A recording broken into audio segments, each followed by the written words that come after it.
ሄርሜላን ምን ሄርሜላን ላገባት ወስኛለሁ። ምን አልክ?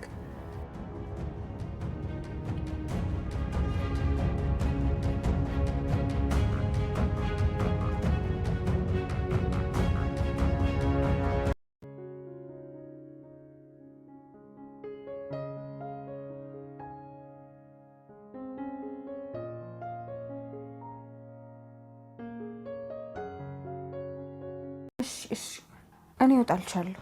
ድጋሚ መኝታ ክፍል እንዳትገቢ። አሁን ውጪ። እሺ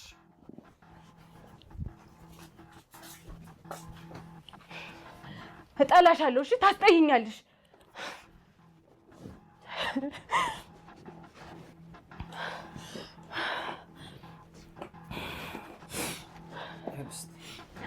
ሁላችሁም አስመሳዮች ናችሁ። እሺ ሁላችሁም።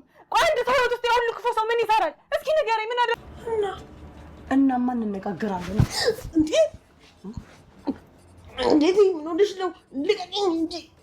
ለልጅቷ በደንብ ሰጫታለሽ። አሰጫታ እየሰጫታ ነው ነው። ንገረኝ እስኪ።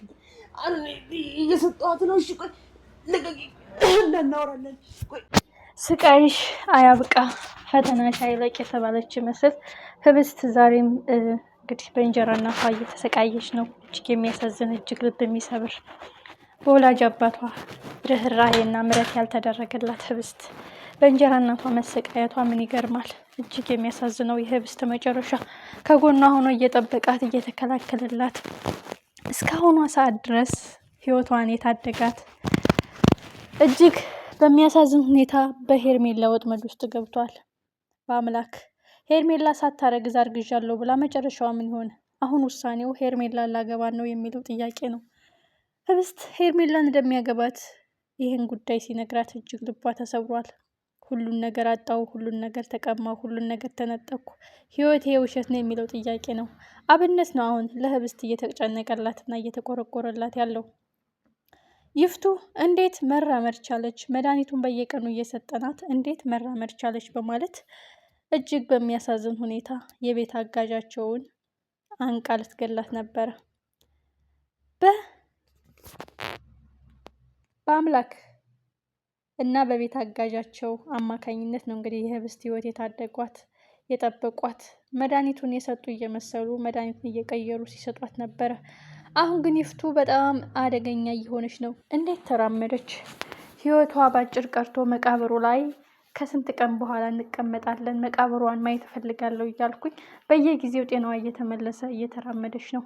ታዲያ እሷ ናት የምትቀድመን ወይስ እኛ? እያሉ እንግዲህ ባልና ሚስቶች ለሀፍት ብለው ምስኪኗን ልጅ እያሰቃዩን ነው። ከምንም በላይ የባምላክን የህብስትን ልብ የሰበረው የባምላክ ንግግር ነው። ለሁሉም ነገር ይቅርታ፣ ሄርሜላ ላገባት ነው። የሄርሜላ ትልቁ እቅዷ ይህን ቤት ብጥብጥ አድርጋ ማንም ሳይነቃባት ሳታረግዝ አርግዣለሁ ብላ በአምላክን በእጇ ካስገባች በኋላ አቶ አለምንም በየቀኑ የገቢ ምንጭ ልታረገው ነው። እጅግ የሚያሳዝነው ይህ ቁማሯ መቼ ነው የሚነቃባት? ይህ ወጥመዷ መቼ ነው የሚከሽፍባት? በጣም የሚያሳዝነው ሁኔታ የእውነት በአምላክ ቀጥ ብሎ ሄርሜላን ካገባት እውነትም የሄርሜላ እቅድ ተሳካ ነው። ምን አለ ሄርሜላ እርጉዝ እንዳልሆነች ቢጋለጥ፣ እርጉዝ እንዳልሆነች ቢታወቅ። ህብስት በጣም የቁም እስረኛ የቁም ሲኦል ሆኖባታል። በዚህ የይፍቱ ስቃይ አለ፣ በዚህ የሚሰጣት የምግብ ምርዝት አለ። እጅግ የሚያሳዝነው መጨረሻዋ ምን ይሆን? እንዴትም ብላ ተራምዳ እግሯ ወደ ፈለገችበት መንገድ ወስዶ የሚመልሳት ቢሆን እስከምትፈልገው መንገድ ድረስ ሂዳ መብቷን ማስከበር፣ ጥያቄዋን መጠየቅ፣ ህግ ፊት ድረስ መሄድ ትችላለች። አሁን ከምንም በላይ የእግሯ ጤናው መመለስ ወይም እንደፈለገች መራመድ ይቀድማል። በጣም የሚያሳዝነው ግን ልቧ ተሰብሯል። ካንተ ይሄን አልጠብቅም፣ ምን አረኩ ይሄን ያህል የምትጎዳኝ፣ ምን አረኩ ይሄን ያህል የምትሰብረኝ በማለት በአምላክ የምትቆጣውም መልስ የለውም። እሱም ያልተፈታ እንቆቅልሽ ሆኖበታል። እንዴት አብረን አደርን? ከእንቅልፌ ስነቃ አንድ አልጋ ላይ ተቃቅፈን ያገኘሁት፣ መቼም ራሴን ይቅር አለውም፣ ፈልጌው ሳይሆን ሳልፈልግ ነው ብሎ ማስረዳትም አቅቶታል።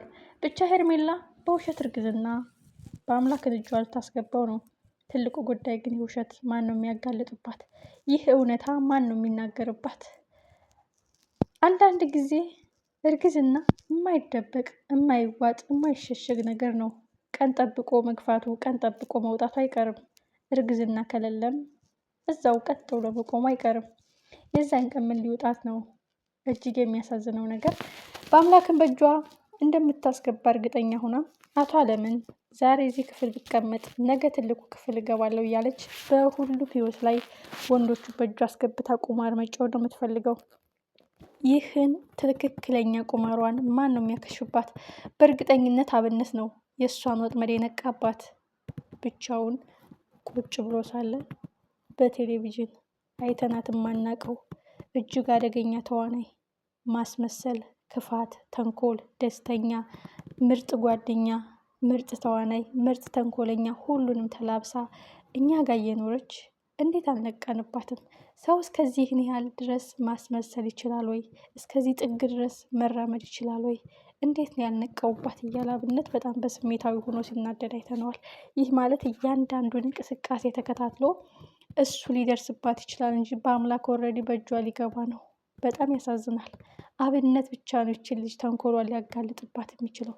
ምክንያቱም በአምላክ ላይ አብራ አድራ እርጉዝ እንደሆነች እያወቀች እኔ ጋር መታ ልትስመኝ አብረን እንጫወት አብረን ጊዜ እናሳልፍ ስትለኝ የነበረችው ደብቃኝ ነው። ይህ ማለት እኔንም ወጥመድ ማስገባት ፈልጋ ነው። ይች ልጅ በአምላክ ላይ ህብስትን ለመጉዳት እየተጫወተች ነው በማለት እያንዳንዱን እንቅስቃሴው እንደ ጠባቃነቱ ሊከታተል። አንዳንድ ጊዜ ሰዎች በውሸት መሀል የሚታይባቸው የምላስ ወለምታ አለ።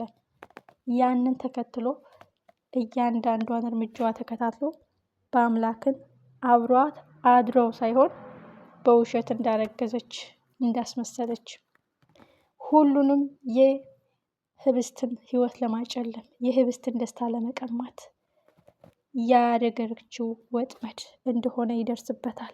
የህብስት ደስታ መመለስ አለባት። የተቀማችውን ህይወት መመለስ አለበት። ከመቀማቷ በላይ የቁም እስረኛ አድርገው እንዲሽባ አድርገው የሚያሰቃዩት። እናትስ እናት ናት፣ አልወለደቻትም። አባትየው ግን የክፋቱ መጠን ገደብ የለውም። መቼ ነው ነፃነቷ የሚታወጀው? መቼ ነው ደስታዋ የሚመለሰው? መቼ ነው እንባዋ የሚታበሰው? መቼ ነው ሳቋ የሚመለሰው? የይፍቱ ክፋት ደግሞ አይጣል፣ ቃላት አይገልጠውም። እጅግ ያሳዝናል። መጨረሻው ምንድን ነው? አጓጊና ልብ አንጠልጣይ።